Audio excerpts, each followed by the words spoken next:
Hello बच्चों, आपका स्वागत है मास्टर हब केमिस्ट्री में। कक्षा 10 का सिलेबस विज्ञान में जो 30% कम हुआ है उसी पर चर्चा आज करेंगे। हाई स्कूल के बच्चे बहुत पूछते रहते हैं कि सर इसमें कौन सा कटा है, कौन सा पढ़ना है, कौन सा टॉपिक है, क्या है, और पढ़ते रहते हैं, पता नहीं रहता है कि कौन कौन सा आएगा, कौन कौन सा सिलेबस है। इसे में आज बात करेंगे। देखिए, इसमें लिखा हुआ है शैक्षिक सत्र 2021-22 विद्यालयों में समय से पठन पाठन का कार्य न हो पाने की स्थिति में सामयिक विचारों उपरांत विषय विशेषज्ञों की समिति द्वारा निम्नवत 30% पाठ्यक्रम कम किए जाने की अनुशंसा की गई है। वो जो कम किए गए हैं पहले उसकी बात करेंगे, उसके बाद में जो हमारे सिलेबस में है उसको बात करेंगे, क्या क्या पढ़ना है, क्या क्या नहीं पढ़ना है, उस पर बात करेंगे। देखिए, इसमें पहला है जिससे कम हुआ है, क्या क्या नहीं पढ़ना है वो देखना है कि धातु और अधातु चैप्टर से कटा है। इसमें से धातु तथा अधातुओं के गुणधर्म, यानी बच्चों धातु और धातु पाठ से धातु और अधातुओं के गुणधर्म को नहीं पढ़ना है। आयनिक यौगिकों का निर्माण और आयनिक यौगिकों का निर्माण तथा गुणधर्म ये कटा है धातु और अधातु पाठ से। मतलब 3 सिलेबस कटा है इसमें से, धातु तथा धातुओं के गुणधर्म और आयनिक यौगिकों का निर्माण तथा गुणधर्म, ये 3 नहीं पढ़ना है। दूसरे इकाई से है तत्वों का आवर्त वर्गीकरण। तत्वों का आवर्त वर्गीकरण में कटा है इसमें तत्वों के वर्गीकरण के प्रारंभिक प्रयास, जिसमें से ये दिया हुआ है डोबे राइनर के त्रियक न्यूलैंड का अष्टक नियम। मतलब 2 इसमें से कटे हुए हैं। और तीसरा है जंतुओं तथा पौधों में नियंत्रण एवं समन्वय, इस पाठ से कटा हुआ है। पौधों में दिशिकगत पादपों का परिचय कटा हुआ है। जंतुओं में नियंत्रण एवं समन्वय तंत्र, ऐच्छिक पेशियाँ, अनैच्छिक पेशियाँ, प्रतिवर्ती क्रियाएँ, समन्वय, जंतुओं के हार्मोन्स, ये कटे हुए हैं। जंतु तथा पौधों में नियंत्रण एवं समन्वय पाठ से कटे हुए हैं। उसके बाद में कटे हुए हैं प्राकृतिक संसाधन जो इकाई है उसके पाठ से ऊर्जा के स्रोत, जो ऊर्जा के स्रोत है उसमें से कटा है बायोगैस, यानी बायोगैस नहीं पढ़ना है। उसके बाद में हमारा पर्यावरण से नहीं पढ़ना है। पारितंत्र, ओजोन परत का अपक्षयन, ये नहीं पढ़ना है। इतना इस पाठ से कटा हुआ है। उसके बाद में कटा हुआ है अपवर्तन, जो फिजिक्स का से है, इसमें है अपवर्तन से आवर्धन नहीं पढ़ना है। लेंस की क्षमता, ये नहीं पढ़ना है। प्रकाश का परिकर्णन नहीं पढ़ना है। दैनिक जीवन में अनुप्रयोग, ये नहीं पढ़ना है। फिर है विद्युत प्रभाव पाठ से दैनिक जीवन में उपयोग नहीं है। दैनिक जीवन में इसका उपयोग, ये 2 कटा हुआ है। अलग अलग दोनों हैं, एक है दैनिक जीवन में उपयोग, दूसरा है दैनिक जीवन में इसका उपयोग, ये कटा हुआ है। अगला है विद्युत धारा का चुंबकीय प्रभाव पाठ से नहीं पढ़ना है। दृष्ट धारा की तुलना में परावर्ती धारा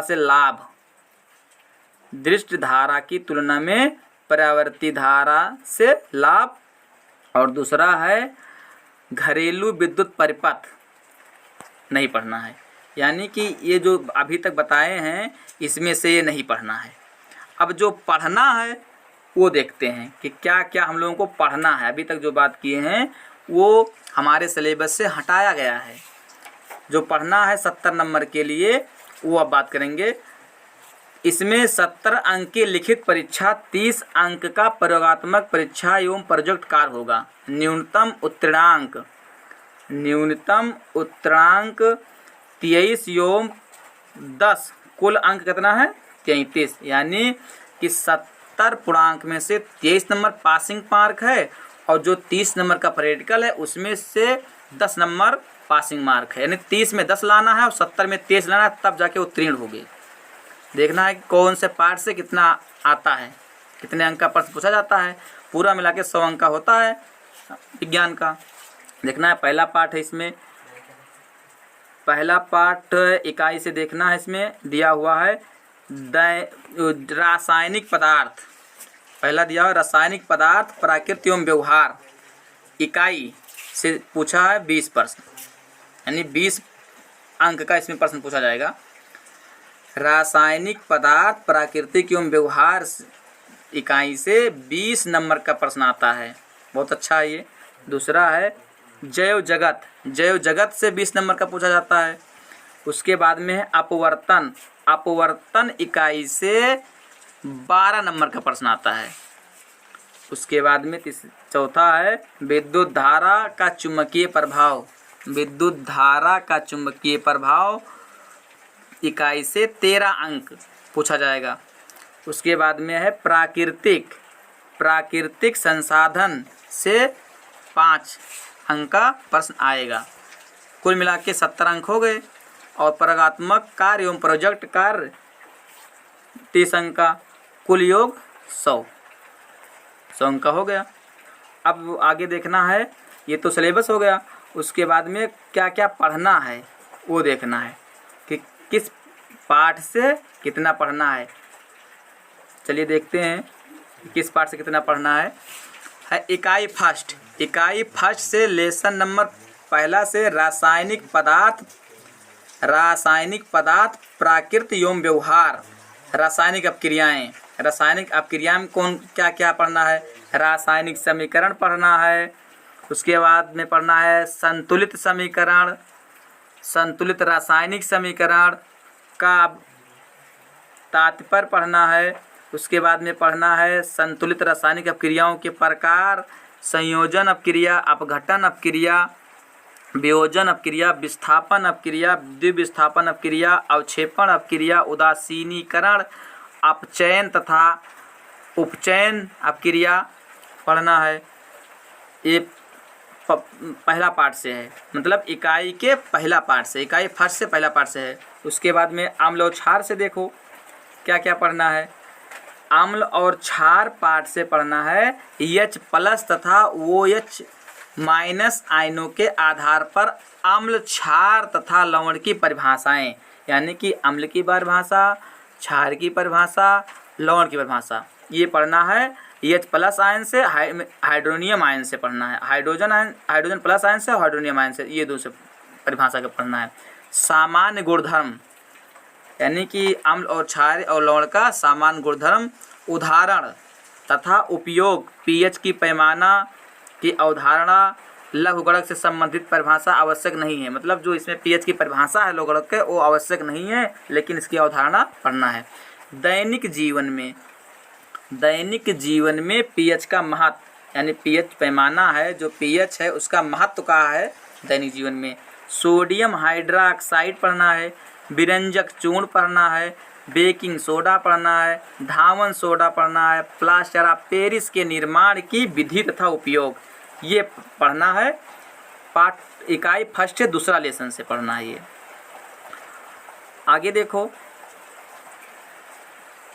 धातु अधातु, धातु अधातु पार्ट से क्या क्या पढ़ना है। धातु अधातु पार्ट से पढ़ना है सक्रियता श्रेणी, धातु अधातु से पढ़ना है सक्रियता श्रेणी, धातु कर्म की आधारभूत विधियां, संरक्षण तथा उसका निवारण, ये इतना पढ़ना है। उसके बाद में कार्बनिक यौगिक से क्या क्या पढ़ना है। कार्बनिक यौगिक से पढ़ना है कार्बनिक यौगिकों में सहसंयोजी आबंध, कार्बनिक यौगिक में पढ़ना है कार्बनिक यौगिकों में सहसंयोजी आबंध, कार्बन की सर्वतोमुखी प्रकृति,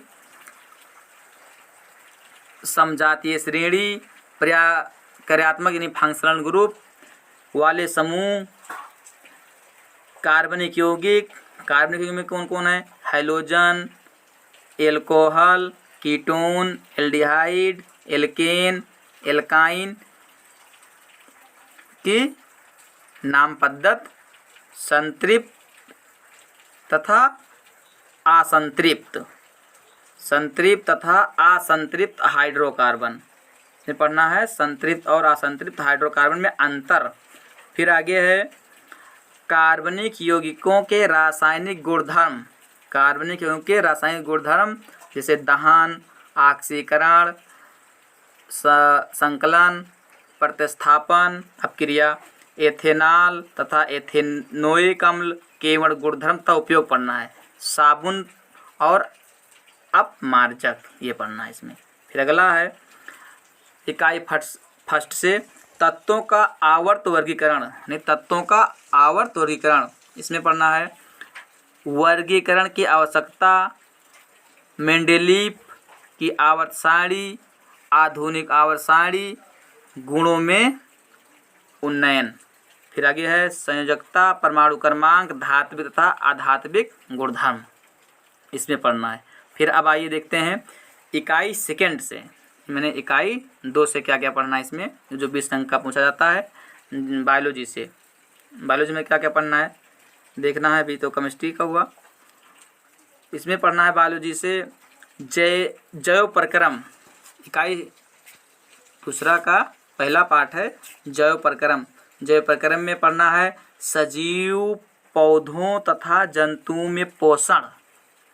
फिर आगे श्वसन पढ़ना है, परिवहन तथा उत्सर्जन की मूलभूत अवधारणा, ये पढ़ना है जैव प्रक्रम में। फिर दूसरा पाठ है प्रजनन।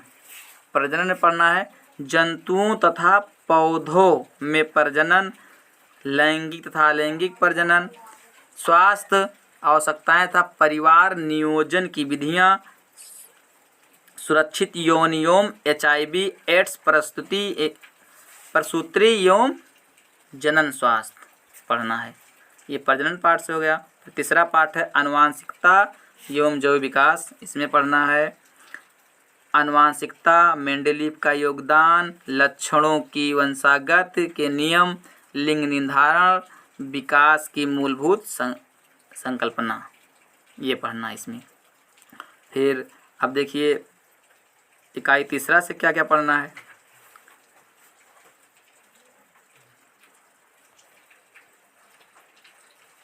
इकाई थर्ड में पढ़ना है वर्कपीस्ट द्वारा प्रकाश का परिवर्तन, जो भौतिक विज्ञान से है, गोलीय दर्पणों द्वारा प्रतिबिंब का बनना, वक्रता केंद्र, मुख्य अक्ष, मुख्य फोकस, मुख्य दूरी, दर्पण सूत्र। इसमें सिर्फ पढ़ना है, इसका निगमन नहीं करना है, इतना दिया है। जो निगमन करते थे संबंध दोनों में करके वो नहीं करना है। फिर दूसरा पाठ है अपवर्तन। अपवर्तन में क्या क्या पढ़ना है, अपवर्तन के नियम, अपवर्तनांक, गोलीय लेंसों द्वारा अपवर्तन, गोलीय लेंसों द्वारा प्रतिबिंब का बनना, लेंसों द्वारा प्रतिबिंब बनने के नियम, लेंस के सूत्र, बस व्युत्पत्ति की आवश्यकता नहीं है इसमें, बस इतना ही देखना है। फिर अगला है मानव नेत्र में लेंस का कार्य, दृष्टि दोष एवं निवारण, गोलीय दर्पण तथा लेंसों का अनुप्रयोग। फिर इकाई चौथे में देखना है, इकाई चौथे में पढ़ना है विद्युत प्रभाव।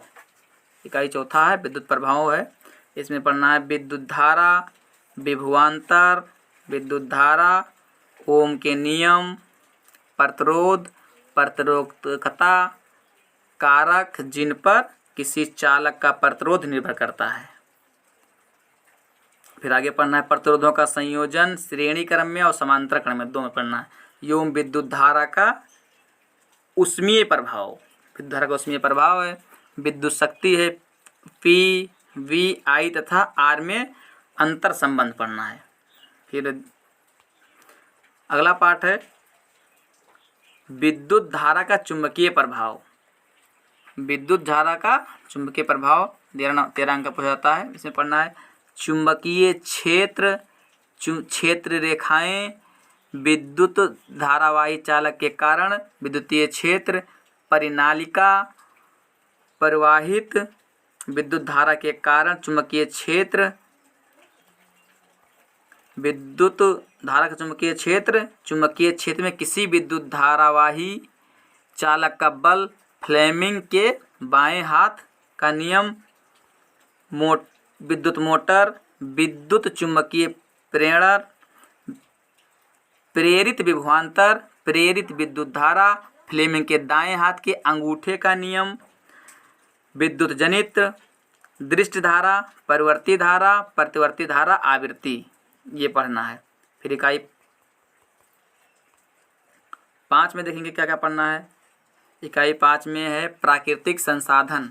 प्राकृतिक संसाधन से पढ़ना है ऊर्जा के स्रोत, पाठ है ऊर्जा के स्रोत, दो प्राकृतिक संसाधन के अंतर्गत आता है। ऊर्जा के विभिन्न रूप, ऊर्जा के परंपरागत, गैर परंपरागत स्रोत, जीवाश्मी ईंधन, सौर ऊर्जा, पवन ऊर्जा, जल तथा ज्वारीय ऊर्जा, नाभिकीय ऊर्जा, नवीनीकरण, अनवीनीकरणीय ऊर्जा स्रोतों की तुलना। फिर दूसरा पाठ है हमारा पर्यावरण। हमारा पर्यावरण पढ़ना है पर्यावरणीय समस्या, अपशिष्ट उत्पादन, निवारण, जैव निम्नीकरणीय तथा अजैव निम्नीकरणीय पदार्थ, ये पढ़ना है। फिर अगला है प्राकृतिक संसाधनों का प्रबंधन। प्राकृतिक संसाधनों का प्रबंधन में पढ़ना है प्राकृतिक संसाधनों का संरक्षण तथा उचित उपयोग, वन तथा वन्यजीव जीवन, कोयला पेट्रोलियम का संरक्षण, वन प्रबंधन में लोगों की भागीदारी, उदाहरण बांध उपयोगिता, सीमाएं, जल संग्रहण, प्राकृतिक संसाधनों का संरक्षण। ये था हाई स्कूल का सिलेबस, केमिस्ट्री का, बायोलॉजी का और फिजिक्स का, ये तीनों का सिलेबस हो गया। यही पढ़ना है। और बहुत बच्चे हैं बहुत पढ़ते रहते हैं आगे तक, और पता नहीं होता कि क्या क्या पढ़ें क्या क्या ना पढ़ें। बस इतना पढ़ो और आगे बढ़ो।